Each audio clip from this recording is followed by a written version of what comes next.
이 처음에 그들을 파송했던 그런 안디옥 지역은 아닙니다. 15절 율법과 선지자의 글을 읽은 후에 회당장들이 사람을 보내어 물어 이르되 형제들아 만일 백성을 권할 말이 있거든 말하라. 아마 어느 정도는 바울에 대해서 이해하고 있었던 회당장인 것 같습니다. 그래서 형제들아 이렇게 얘기했지만 실제로는 이 사람은 이제 바울이죠. 바울 일행들에게 말하고 있는 것입니다. 바울이 일어나 손짓하며 말하되 이스라엘 사람들과 및 하나님을 경외하는 사람들아 들으라. 지금 여기에 있는 청중들이 어떤 사람인지 보여주죠. 이스라엘 사람이기도 하고 동시에 이방인 중에서 구약 성경을 믿는 경건한 사람들이 이 회당에 모여 있습니다. 이스라엘 사람들은 항상 어디에 가든지 여건이 좋지 않을 때는 기도하는 처소라고 하는 그런 장소, 공동의 장소를 만들어 놓고 좀 더 여건이 허락하면 이런 회당 같은 것들을 만든다고 합니다. 시나고게라고 하는 이 회당에서 사람들이 모이죠. 이 바울이 다니면서 항상 들어간 곳이 이 시나고게 이 회당이었습니다. 그곳에 복음을 먼저 전파하는 일들을 항상 반복해서 하고 있습니다. 저는 이 바울의 태도가 참 이렇게 끝까지 하나님 중심적인 게 가는 곳마다 유대인들에게 박해를 당하고 유대인들의 방해, 그리고 유대인들의 방해는 굉장히 집요하죠. 조직적이고. 그리고 그가 가는 곳마다 따라다니면서 방해를 한 그런 예도 있거든요. 그런데 자기 민족에 대한 그 애정, 그리고 유대인들에 대한 그 어떤 복음의 기회랄까 이런 것들을 단념하지 않고 있는 모습들을 이렇게 봅니다. 우리 누구에게 한번 상처받으면 싸잡아가지고 그 그룹 전체를 이제 싫어하는 그런 경향이 있죠. 뭐 어떤 그 사람이 어떤 소속이고 단체이면 그 중에 한 사람이 싫으면 그냥 영원히 그 단체를 보고 싶지 않은, 나에게 상처 준 사람이 뭐 충청도 사람이면 영원히 충청도 안 보고 싶은 이런 그 경향성이 있는데 바울이 그러한 성향을 가지고 있지 않았거나 또는 극복한 것 같습니다. 그래서 박해가 있고 털어버려도 또 다음 단계에 가면 또 그 비슷한 부류의 사람들에게 복음을 전하는 이런 일들을 반복하고 있죠. 그래서 그가 가지고 있는 선입견이 그를 지배하지 못하도록 잘 하나님 앞에서 컨트롤하고 있는 거 볼 수 있습니다. 우리는 우리의 선입견이 우리를 지배하는 경우가 많거든요. 그래서 하나님께서 하시려고 하는 일을 종종 놓칠 때가 있죠. 저도 마찬가지고요. 저도 어떤 사람이 나에게 친절하면 그와 비슷한 부류들을 친근하게 느끼기도 하고, 어떤 사람들에게 상처가 있으면 그 모든 비슷한 그룹들을 다 배척하는 마음들, 물론 노골적이지는 않죠. 그런데 그냥 두려움이 마음에 항상 이렇게 그런 그룹에게 깔려있는, 미국 같은 경우에는 그 할렘가에 있는 흑인들이 사고를 많이 낸다고 해요. 그래서 흑인들 전체를 그냥 어떤 그 사고 치는 사람으로 이렇게 매도해버리는, 한 면에서는 이해도 되고요. 한 면에서는 우리가 극복해야 될 그런 문제이기도 하고 그렇습니다.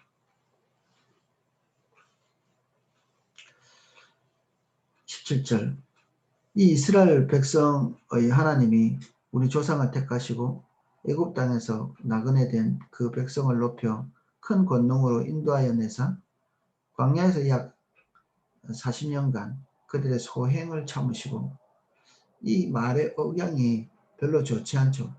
이스라엘 백성들은 하나님께서 자신을 선택한 일에 대해서 굉장히 자긍심을 가지고 있는 사람들이죠. 왜 이런 그 자긍심이 필요할까요? 가는 곳마다 그들이 좋은 대접을 받았으면 이런 자긍심이 필요 없을 거예요. 그 마음이 이미 자기들의 위상이 그냥 저 마음속에 와 있기 때문에 그렇죠. 근데 이 사람들은 가는 곳마다 좋은 대접을 받은 그런 민족들은 아니라고 볼 수 있습니다. 그리고 자기 나라 없이 헤매고 다닌 그런 경력들이 이미 있는 거죠. 느헤미야 시대 때 다시 민족이 다시 돌아와서 그들에게 허락되어 있는 자리에 돌아오긴 했지만 그 이후에도 지금 현재 바울이 복음을 전하고 있는 이 시점에도 로마의 식민지로 이렇게 전락해 있잖아요. 그러니까 그들에게 너무나 이런 부분들이 필요한 거죠. 어떤 그 민족적인 자긍심 같은 거. 그래서 이 민족적인 자긍심이 자기를 방어하기 위해서 어쩔 수 없이 생겨날 수밖에 없는 것 같기도 해요. 이게 애국심 같은 것들이. 근데 우리가 이 애국심에 눈이 멀어가지고 주님을 보지 못할 수가 있습니다. 우리 자신에 대해서 지나치게 미화된 우리 자신을 보는 거죠. 대한민국에 우리가 살고 있기 때문에 우리도 수치스러운 과거들이 많이 있잖아요. 근데 그런 것들이 너무 수치가 되기 때문에 우리 마음을 상하게 만들기 때문에 또 한면에서는 우리 민족에 대한 자긍심을 지나치게 많이 과장하죠.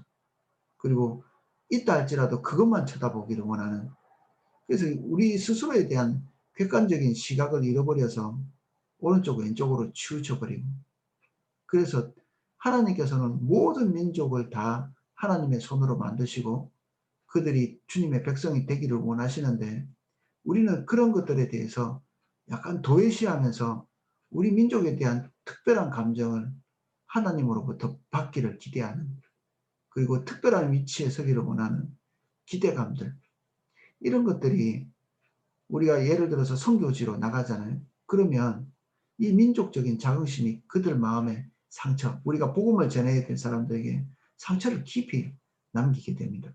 우리의 우월감은 상대방이 금방 이해하거든요.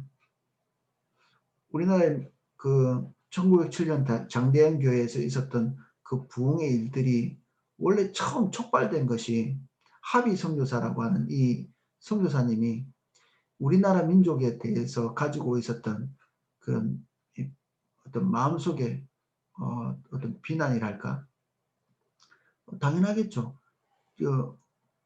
자기 나라는 굉장히 깨끗하고 그리고 교양 있고 선진국이고 문화가 발달되어 있고 그리고 국력이 있는 이런 그런 나라에서 우리나라에 오니까 뭐 그때 당시 우리나라 다들 아시잖아요. 너무나 가난하면 당연히 생활 수준이 낮고, 생활 수준이 낮다 보면 도덕성도 이렇게 떨어질 수 있고, 그러니까 그 초대교회 그 우리나라에 처음 이렇게 선교사들이 와서 기록한 우리나라에 대한 그런 묘사를 보면 정말 거지나 진배 없이 살아가는 그런 민족. 그러니까 그 우리나라 민족들을 보는 선교사들의 눈이 이게 평등하지 않은 거죠. 그들의 수준에서 동일한 한 인간, 한 민족 이렇게 보여지는 것이 아니라 열등한 민족으로 보게 되는, 노골적이진 않았을지 모르지만 우리가 흑인을 본다든지 이럴 때, 그리고 동남아를 본다든지 사람을 본다든지 이렇게 할 때 조금 이렇게 낮춰보는 게 있잖아요. 국력이 낮으면. 그리고 백인들을 볼 때는 좀 더 괜찮은 사람, 우리보다 나은 사람으로 이렇게 보고, 이게 어쩔 수 없는 편견이기도 한데 하면서 이게 복음의 길을 가로막는 좋지 않은 것들이 되죠. 이것들을 극복해야 합니다. 우리의 민족적인 자긍심을 우리가 걷어낼 필요가 있고요. 객관적인 시각으로 항상 우리와 우리 주변을 보는 것이 필요합니다. 하나님께서 우리 민족에게 좋은 것들 많이 주셨죠. 감사한 일이고, 그런데 우리 민족이 세계 최고는 아닙니다. 하나님께서 좋은 것을 주셨을 뿐이지 이것을 가지고 다른 민족에게 자긍심을 이게 나타낼 만한 그런 것은 아니라는 얘기죠.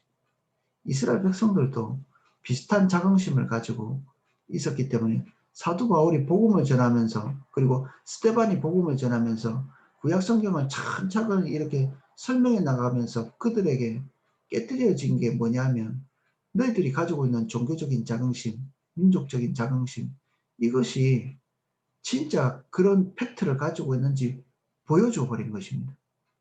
보기 싫죠.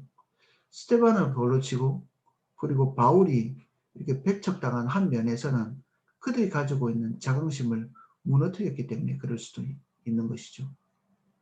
그들이 알고 있는 그들에 대한 프라우드를 그 밑둥에서부터 내려앉힌 거죠. 그럼 성경은 뭘 말하고 있을까요? 구약 성경의 이스라엘 백성들이 하나님께 선택받았다는 사실은 분명한 사실이죠. 그런데 그들이 온전하게 반응하지 못했기 때문에 복음의 길이 오히려 방해가 되는, 하나님의 뜻이 좌절된, 그리고 그들이 지금 서 있는 것은 하나님의 긍휼로 서 있는 것이고, 결국 복음은 하나님의 열심 때문에 우리에게까지 와 있는 거죠. 이스라엘 백성들의 그런 기능보다는 하나님의 열심 때문에 오늘 우리에 대한 하나님의 그 열렬한 그 사랑이 이스라엘의 불순종에도 불구하고 우리에게까지 전달된 것이죠.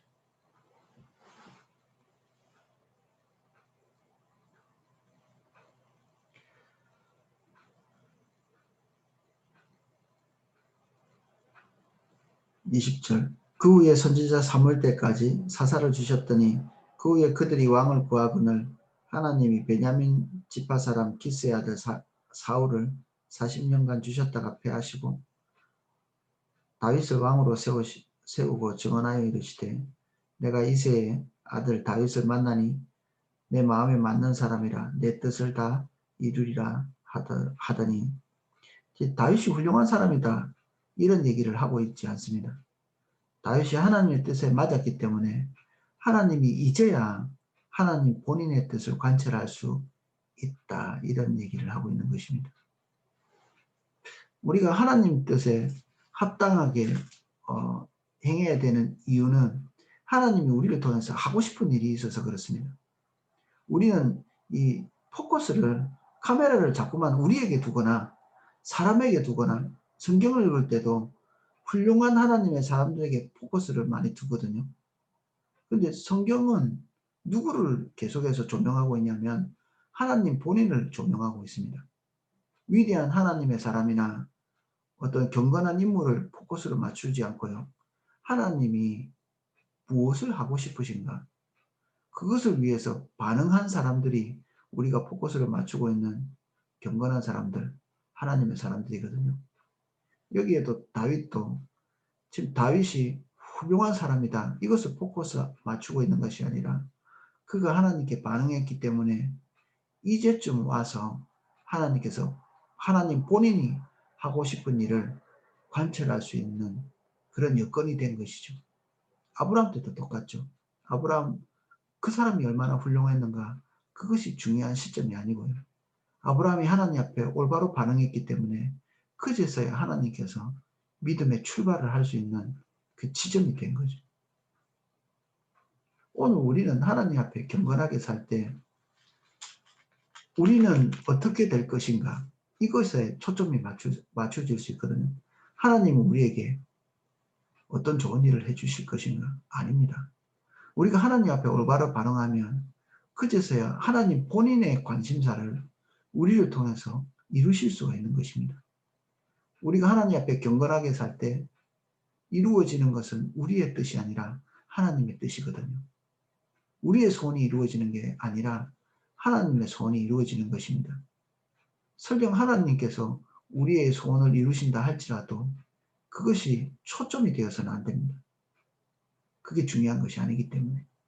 그렇죠.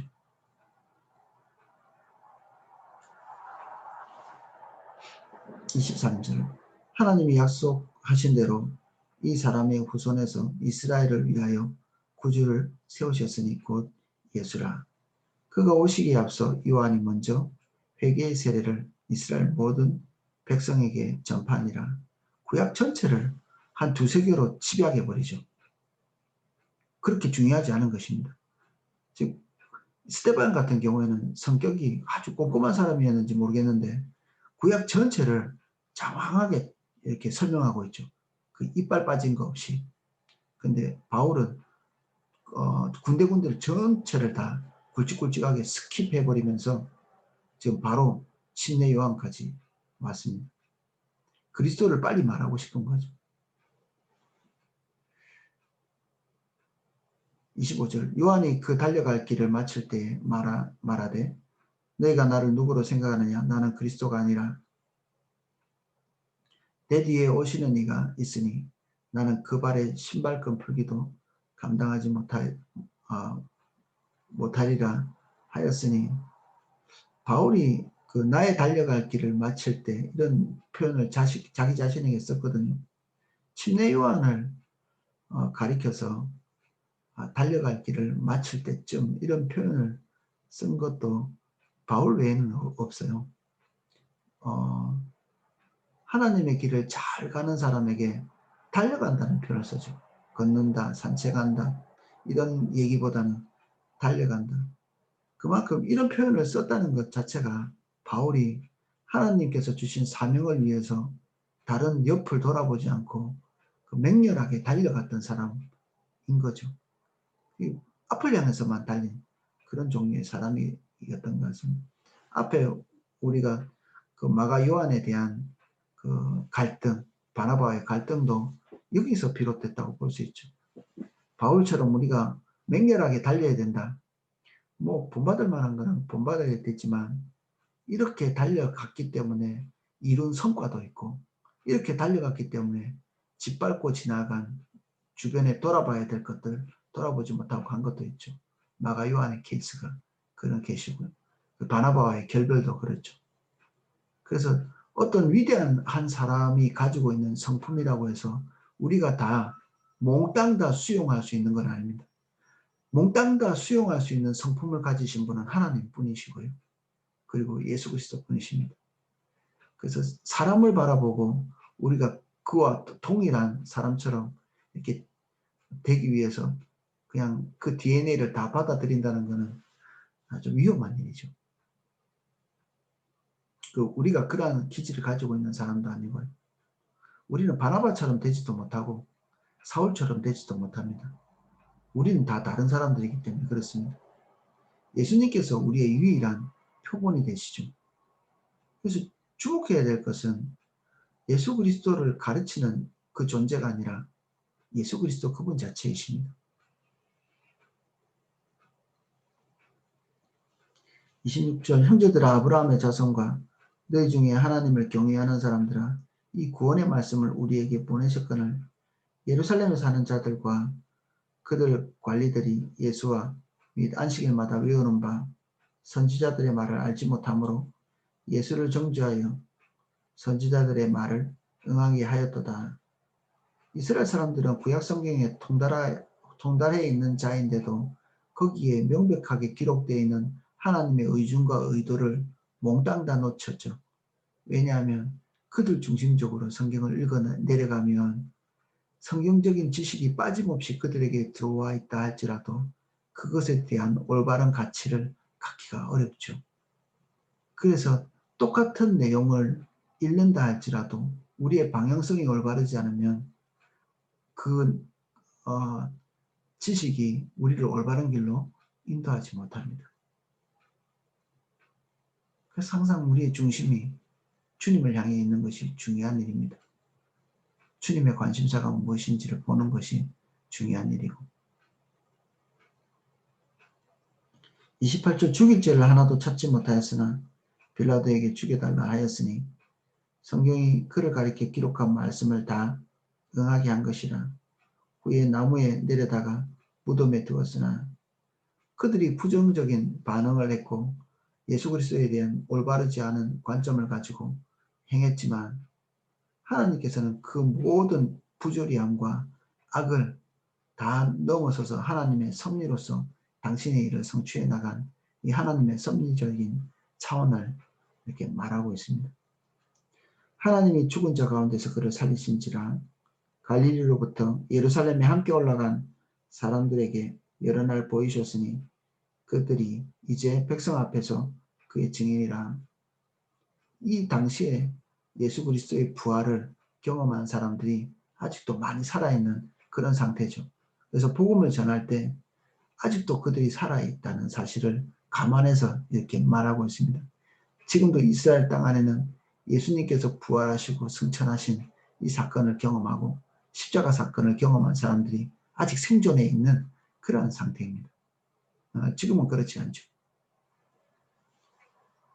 우리도 조상들에게 주신 약속을 너희에게 전파하노니 곧 하나님이 예수를 일으키사 우리 자녀들에게 이 약속을 이루게 하셨다함을 함이라. 시편 둘째 편에 기록된 바와 같이 너는 내 아들이라 오늘 너를 낳았다 하셨고, 또 하나님께서 죽은 자 가운데서 그를 일으키사 다시 썩음을 당하지 않게 하실 것을 가르쳐 이르시되 내가 다윗의 거룩하고 이쁜 은사를 너희에게 주리라 하셨으며, 또 다른 시편에 일렀을 때 주의 거룩한 자로 썩음을 당하지 않게 하시리라 하셨느니라.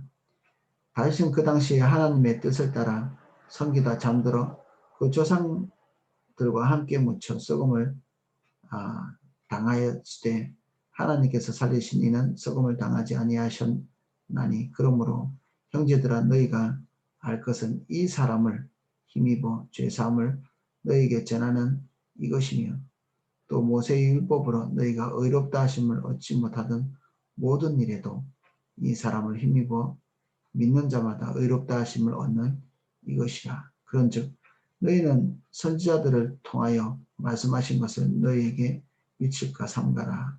일렀을 때 보라 멸시하는 사람들아 너희는 놀라고 멸망하라. 내가 너희 때를 당하여 한 일을 행할 것이니 사람이 너희에게 일러줄지라도 도무지 믿지 못하리라 하였느니라 하니라. 지금 그 사도 바울이 계속해서 인용하고 있는 것은 구약 성경이죠. 신약 성경이 기록되어 있지 않기 때문에 구약 성경을 계속해서 기록하고 있는데, 우리가 이 구약 성경이 히브리어로 쓰여져 있는데 이 당시 히브리어로 쓰여져 있던 그 성경을 읽을 수 있는 사람이 몇 되지 않았습니다. 그래서 지금 이 사람들이 듣고 있는 이 성경을 인용하고 있는 이 인용이 셉투아진트라고 부르는 그 70인역입니다. 우리가 많이 들어보셨잖아요. 이게 후대의 그 알렉산더 시대에 이 모든 성경을 어떤 이유로 인해서 번역하게 됐는데, 이 번역한 그 번역본을 지금 그 바울이 사용하고 있거든요. 예수님이 보신 책도 히브리어로 된 이 성경이라기보다는 헬라어로 된 성경을 읽었을 가능성이 많죠. 그건 어떻게 그렇다 이런 얘기를 할 수는 없습니다. 이제 그 당시에 많이 보던 성경을 보셨을 거라는 생각을 해보는 거죠. 이 바울은 틀림없이 이 헬라어로 된 성경을 읽었을 가능성이 높습니다. 왜냐하면 이거 인용하고 있는 그 인용구들이 다 셉투아진트에서 나온 그 번역본의 내용들과 일치하기 때문에 그렇죠. 그래서 최근에 이렇게 보면 어떤 번역본을 봐야 된다 이렇게 고집하는 사람들이 있거든요. 킹 제임스 버전 이런 것들 보는 사람들은 다른 것들 보면 우리가 하나님 뜻을 알 수 없다 이렇게 얘기하기도 하고 그래요. 참고할 만한 내용들은 분명히 있을 텐데 그 당시에 통용되고 있던 이게 번역본을 그대로 지금 인용하고 보고 있는 바울이 하나님의 복음을 전하는데 조금도 이렇게 문제될 것이 없는 것을 볼 수 있죠. 그러니까 우리가 자료가 부족하고 어떤 자료를 보고 이런 것이 중요한 것이 아니라 지금 성령께서 바울이 가지고 있는 지식들 안에서 하나님께서 복음을 설명할 수 있도록 지금 인도하고 계시잖아요. 우리가 어떤 지식을 가지고 있고 어떤 팩트를 가지고 있고 이런 것들이 그다지 중요한 것은 아닙니다. 바울보다 훨씬 더 지적인 능력이 떨어지는 베드로를 통해서도 하나님께서 얼마든지 하나님의 복음을 전하실 수 있었거든요. 베드로보다 더 많이 떨어지는 사람을 통해서도 하나님께서 충분히 복음을 전하실 수 있는 거죠. 그래서 저는 좀 위험성을 느끼는 것이 우리가 계속해서 무장을 너무 많이 하는 거예요. 그래서 주님을 의지하지 않고 우리가 무장한 우리의 자원을 의지하는 것입니다. 계속해서 반복적으로. 그래서 우리에게 두려움이 올 때마다 계속해서 우리의 자원을 넓히는 차원에서 성경적인 지식을 더하고 더하는 그 더해진 지식이 우리를 보호해 주나요? 그렇지는 않거든요. 우리는 어쩌면 뭐 하나님의 은혜 가운데 있기에 충분한 지식을 가지고 있고, 그리고 우리는 뭐 다들 성경을 기본적으로 몇 독씩은 다 하셨을 거 아니겠어요? 엄청나게 많은 사람들이 성경의 전체적인 번역본도 채 갖지 못한 채 복음을 받아들이고 주님을 따라가고 있는 상태죠. 전 세계가.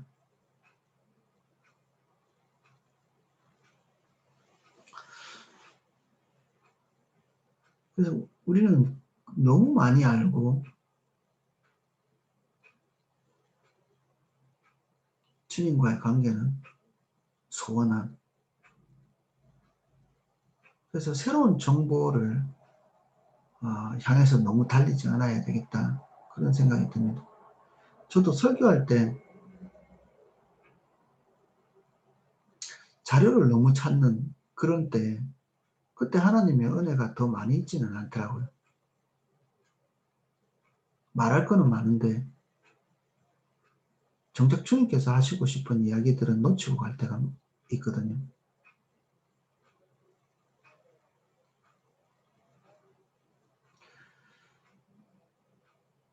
42절, 그들이 나갈 때에 사람들을 청하되 다음 안식일에도 이 말씀을 하라 하더라. 회당의 모임이 끝난 후에 유대인과 유대교에 입교한 경건한 사람들이 많이 바울과 바나바를 따르니 두 사도가 더불어 말하고 항상 하나님의 은혜 가운데 있으라 권하니라. 이 안디옥, 비시디아 안디옥의 회당에 들어가서 이 복음의 메시지를 전했는데, 이 안에서 하나님의 메시지에 반응하는 많은 사람들이 있었습니다. 유대인이라고 다 박혀만 하는 것은 아닌 거죠. 이러한 경건한 사람들이 부르는 유대의 교회에 입교한 이방인들도 주님께 부름을 받고 있는 그런 모습을 볼 수 있습니다. 그리고 그들을 권하고 복음이 이제 복음되어져서 이런 소수의 그룹들, 이 바울을 통해서 뭐 어마어마한 사람들이, 베드로는 한 번 설교하면 몇천 명씩, 한 번 설교하면 3,000명, 5,000명 이렇게 했잖아요. 놀라운 일이죠. 그게 그 자리에서 당장에 됐는지 아니면 그 여파로 이제 계속해서 복음이 확산되면서 그렇게 됐는지 알 수는 없지만, 베드로의 설교에 설득을 당한 사람들이 예수 그리스도를 믿는 그 파워풀한 그 능력들이 베드로에게 있었는데, 바울 같은 경우에는 이렇게 회당을 중심으로 해서 이렇게 가면서 교회를 이렇게 이루고 조직하고 세우고 이런 일들이 계속 있죠. 그래서 바울이 떠난 뒤에도 복음은 계속해서 확산되고, 여기에서 그치지 않고 바울이 전도여행을 마치고 다시 돌아가 보면 그 복음이 저절로 성장해서 교회를 이루고 있는 이런 모습들도 있었습니다. 그래서 바울의 편지에 보면 빌립보서 같은 이런 편지에 보면 그가 처음 복음을 전했을 때보다 더 수적으로나 질적으로 더 강해진 이런 교회의 모습을 칭찬하고 기뻐하는 이런 그 내용들이 있거든요. 그래서 우리는 하나님께서 보내신 곳에 우리의 편견을 내리고 복음을 전하고, 그리고 우리가 가지고 있는 하나님께서 이미 우리에게 보이신 이 내용들을 편견 없이 보내신 그 장소에서 전달하면 나머지 것들은 하나님께서 하실 것입니다. 우리 오늘 관계중심 전도에 대해서 계속 강조하고 있는데, 주님이 우리 주변에 우리의 입술을 통해서 들을 자들이 분명히 있을 것입니다. 우리가 그들에게 전할 복음은 이미 우리에게 들어와 있는 내용으로도 충분히 전환될 사람들입니다. 우리가 부족해서 복음의 내용을 그들에게 전달하지 못할 그런 일은 없습니다.